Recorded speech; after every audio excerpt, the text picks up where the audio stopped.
Hello! Today po mga kananay, dito po sa amin ay ang bagyo ng Leon ay matindi. Ito pa nga ang ano ng ulan, tuloy-tuloy ang ulan sa amin dito. Kaya ito po ang aming halos kung isipin mo parang hindi ako makatrabaho. Kaya lang ay kailangan po talaga. Dito ang tuloy-tuloy, buong gabi na puro ulan. Yan. Ang ulan sa amin dito, tingnan mo, halos tuloy-tuloy ang ulan. Yan. Ang buong mundo ay parang wala nang pagsikat ng araw, puro lubog. Buon na lang sa kuwan at saka ito. Yan, kailangan kung hindi ka talaga tiyaga na magtrabaho ay hindi ka makatrabaho. Kaya lang ako ay nakapokus may trabaho kasi ako dito na yung paggagawa ng lambat. Kailangan talagang tapusin ko ang lambat ng kananay. Kaya yan, yun ang aking lambat. Yan. Ito po mga kananay ang aking lambat na ginagawa. Ito ang aking ginagawa kahapon, pagkakabit ng ng pataw. Ito. Kasi ang bagyong Leon sa amin ay napakalakas. Talagang walang tigil ang ulan. Kaya ito, yung isipin mo mga kananay ay halos hindi ka na makapagtrabaho. Tingnan mo naman mga kananay ang nangyari sa aming mga pananim. Sa katulad ng saging ni Sister Mary. Yan, nagkatumbahan pa. Mabuti sana kung itong saging ay pwede na mapakinabangan. Ay tingnan mo naman. Yan, ang kuha ng saging. Saka yan doon. Hindi na mapakinabangan yung kanyang bunga. Kaya kawawa yung aming mga pananim, mga kananay. Ito, tingnan mo, yun. Yan, paano ba yan mapakinabangan? Kaya dito sa mundo ay kailangan talaga tayo magtiyaga, magtiis. Puro ulan na sa buong palibot namin. Kaya isipin mo mga kananay ay napakahirap gumalaw ng tag-ulan, pero kailangan talagang ikaw ay gumalaw.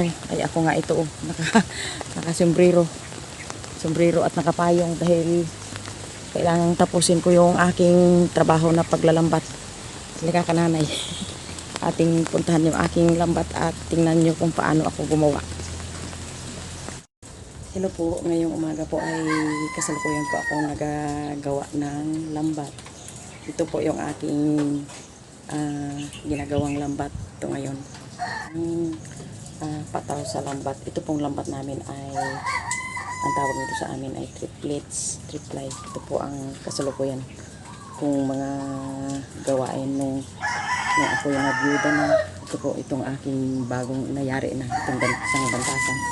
Binalot ko ng plastic para hindi mausukan, para hindi umitim. Ngayon po mga kananay ay ito po yung aking trabaho nung panahon na nung ako yung nabiyuda na, dahil ang mga anak ko pa ay maliliit pa sila yan. Ang panganay ko ay high school pa lang. Nawalan ako ng hal sa buhay. Kaya nauna na sa kayang parungan. Kaya ngayon po ay nung maliit pa yung aking mga anak, yung si Brother Ed ay kasalukuyang tapos sa high school at si Hayahay ay sabay ko yung pinapasok sa kolehiyo. Ang binubuhay lang namin na ang katimbang ko noon ay si Brother Eric. Yan pa ay high school pa lang yan. Kaya ang aming sinusuporta lang sa pagpapaaral ko sa kolehiyo sa dalawa kong anak na si Miss Hayahay at si Brother Ed ay itong paglalambat namin. Wala na akong ibang hanap buhay maliban ito. Ito ang pinagkukunan namin ng kabuhayan, pambili ng bigas at pampaaral sa mga anak. Kaya dito sa mundo ay tsaga lang tayo. Kung ano mang hirap sa buhay ay kailangan pagtiisan natin para sa bandang huli ay makamit natin yung tagumpay. Kaya awa ng Diyos, ang aking mga anak ay nakapagtapos na sila at may kanyang trabaho. Pero yung aking mga anak ay dalawa lang po nakatapos sa kolehiyo at si Brother Eric ang nahuli.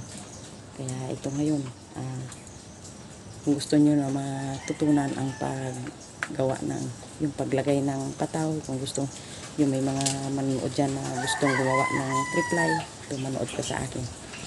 Hello po dyan sa mga nanay po, katulad ko ay ito po ay kasalukuyan nagagawa po ako ng lambat at saka ito may dala-dala akong gunting kasi pinuputol ko yung mga nylon o mga tansi na yung sobra sa ginagamit ko.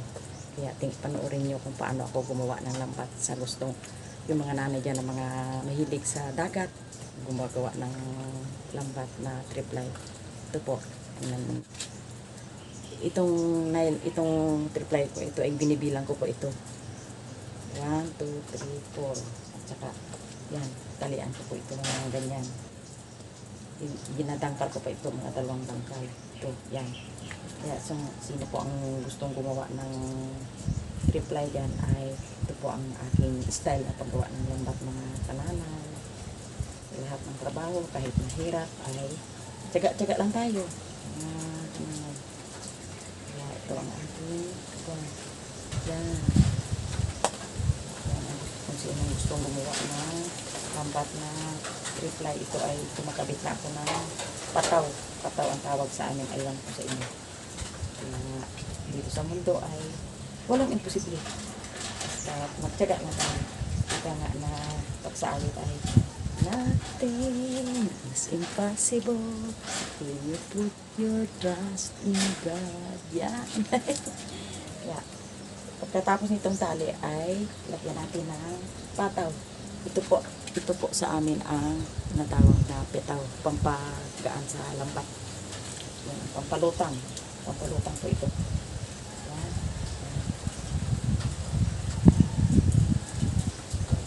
Yan, sa buhay ng tao ay dito sa mga buhay sa mundo ay taga-taga lang. Kahit ako'y matanda na, gumagawa pa rin ako ng ganitong lambat namin. Dahil ito ang kinabuhay namin ng unang panahon.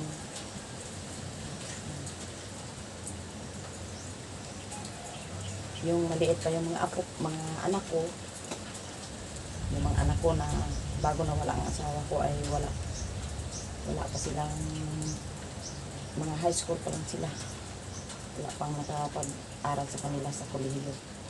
Awa ng Diyos ay ito po ang aking kinabuhay sa kanila, kung paano kami kumain at mabuhay dito sa mundo. Sa isang trabaho mga kananay, pagtyaga lang natin kaya tayo makakaahon din sa mga hirap sa buhay, kung anong pagkikitaan niyo dyan, kailangan tyaga lang talaga, pagtyagaan talaga hanggang sa tayo ay magtagumpay. Kaya kayo dyan sa ating kapwa mga kananay ay yan ang ating gagawin. Kung ano man ang inyong pinagkikitaan dyan, taga lang. Yan. Ito ang aking trabaho. Pagkatapos po ng pataw ay tapos ng tali ay ito ay ginagamitan ko ito ng gunting para pamputol sa nylon. Pagtiga natin, maghanap tayo ng hanap buhay na pinaka-exercise natin para tayo ay maging malakas or tayo magtigil sa bahay. Kaya ito ang ginagawa ko para maglakas naman yung ating mga buto-buto. Kailangan tayo ay matutong kung ano ang ating nakabihas ng mga trabaho ay gawin natin para dagdag. Hindi tayo mawala ng pag-asa. Ibig sabihin nga ay ika nga sabi sa mga salukian na kung saan tayo mawala ng pag-asa, doon tayo magkaroon ng pag-asa. Kung mawalan tayo ng pag-asa, kailangan doon tayo magkaroon ng pag-asa. Kaya yung bilang nabubuhay ako dito sa mundo ay ang aking tanging inaasahan lang ay ang lakas ng Diyos at ang biyaya na mag-guidance sa akin para tayo bigyan tayo ang ating dalangin ay dalangin natin sa Diyos na ang pira ay dyan lang, pero pag humingi tayo ng talento o kaalaman na galing sa Diyos. Siya ang bahala magbigay sa atin. Malaya natin tayo magkaroon na ng hanap buhay. Kaya yan lang ang aking kalakasan. Na kahit ako'y senior na matanda pa nga, ika nga, pero hindi ako nawala ng pag-asa. Kasi ito, yung aking ginagawa mga kananay ay, yung una ay kinakabitan ko po ito ng yung pamato, pamato ito sa amin. Yan, ito. Pagkabit po ako nito ay inadangkal ko po ito, isang dangkal po ito. Yan, ganyan. Bago another kabit na naman ng pamato. Ito po. Pero ngayon ito sa pata na ako. Hindi magtagal siguro pag ito ay tuloy-tuloy ang trabaho ko ay natatapos din. Kasi ito ay balang araw ito ay gamitin ng mga anak ko sa fishing brother, magalambat sila. Kasi yung lambat namin ay ika nga ay yung isda na sumampa sa lambat namin na luma ay diretsuhan. Kahit anong dami ng isda, pagbatak nila, iilan na lang. Yan ang ano natin. Yan ang kinaiba sa yung pag ang ating lambat ay sira na. Kaya ngayon ay gawa lang tayo ng lambat. Gawa tayo ng lambat ay maging easy lang tayo, happy tayo. Saka yun. Basta ang tanging ma-advise ko lang mga kananay ay yung tiyaga, yung ating mga trabaho na mga kung ano man ang pinagtrabahalan ninyo dyan, na kaabalahan ay yun, pagtyagaan ang talaga ninyo hanggang sa matapos. Ang Diyos magtagumpay din ang ating mga pagtyaga, pagtitiis. So yan ang ating moto sa buhay na saan kung yan nga ang sinasabing kung may tiyaga, may hinaga. Kaya ito ang aking gagawin. Kahit sa amin ay bagyo, yung bagyong Leon. Kaya nga ako ay katrabaho ay nag-aulan ay nagkaroon ako ng sombrero. Kasi kailangan talaga na itong aking trabaho na paglambat ay matatapos at makita niyo yan sa pag ito ay naihulog na sa dagat. Kita nyo ang blessing ni God na tuloy-tuloy ang blessing ni God na susunod ito sa biyaya. Kaya wait lang kayo. Hello, good morning. Smile lang tayo kahit tayo may trabaho. Smile lang. Mga kananay, nagtigil muna ako ng paggawa ng lambat. Kanina kasalukuyan nagagawa ako ng lambat. Tahinga muna. Pero ang surprise doon, kaya tumigil ako ay dito na si Brother Ed! Yun! Yay! Dumating siya! Oo. Kamusta mga kananay? Kaya ngayon ay natuwa ako. Natuwa ang mga kananay dahil may pasalubong siya sa akin. Yun. Ito to.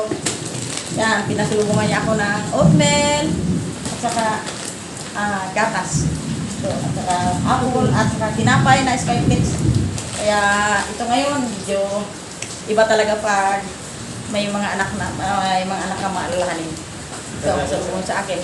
Ito daw ay kakainin ko, konsumo ko ito habang naggawa ng lambat. Yun. Akin yung isa lao. Oo. Ngayon po ay yung kanina papasensyahan, hindi ko malaman kung ang yung pagbibideo ko ay may tabing ay hindi pa kasi ako marunong mag-video ng maayos. Si Aya Ay, si Aya po kanina ay kananay at ka-brother. Si Aya po kanina ay kasalukuyan nagpasok kaya wala pa akong videographer. Kaya ngayon, ito siya ngayon. At saka ngayon po ay yun, anong inyo? Ka-brother Ed. At saka yun si ka-sister ay dito. Yun. Si ka-sister. House tour ni kananay. Mga kananay, sa mga ka-brothers natin dyan na galing sa ka-brothers. So, subaybayan niyo po si kananay. Kami, full support kami mga mga anak. Kasama si Ate Mary at sila Eric. Yung mga vlog ni nanay, mga maritisan. Hindi masyado mga cuts and cook. Yung mga hindi nyo nakapanood sa kay Sister Mary at sa ka-brother, kay nanay nyo. Siya ang mga update. Update kay ka-brothers, update mga ganyan. Saka mga marites. Sa mga kananay. Puntahan ko po si ka-sister. Hi, ka-sister! Nakakita.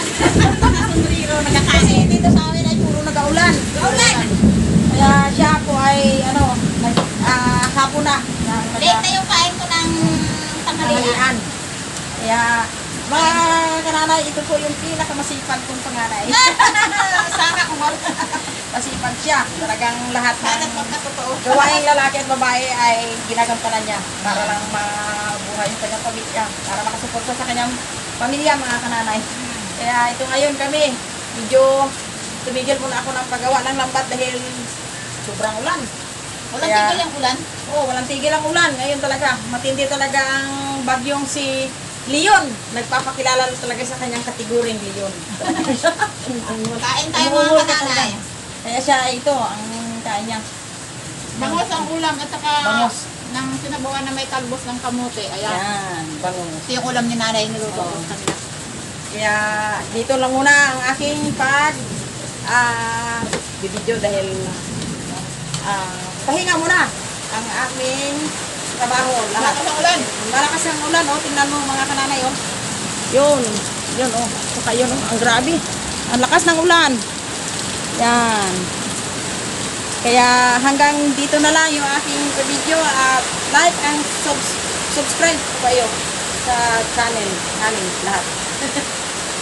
Shout out na lang sa lahat ng mga viewers ko sa Fishing Brother, Mr. Mary, William Rec, at kay Brother Nick at kay Miss Sayamay. Bye-bye!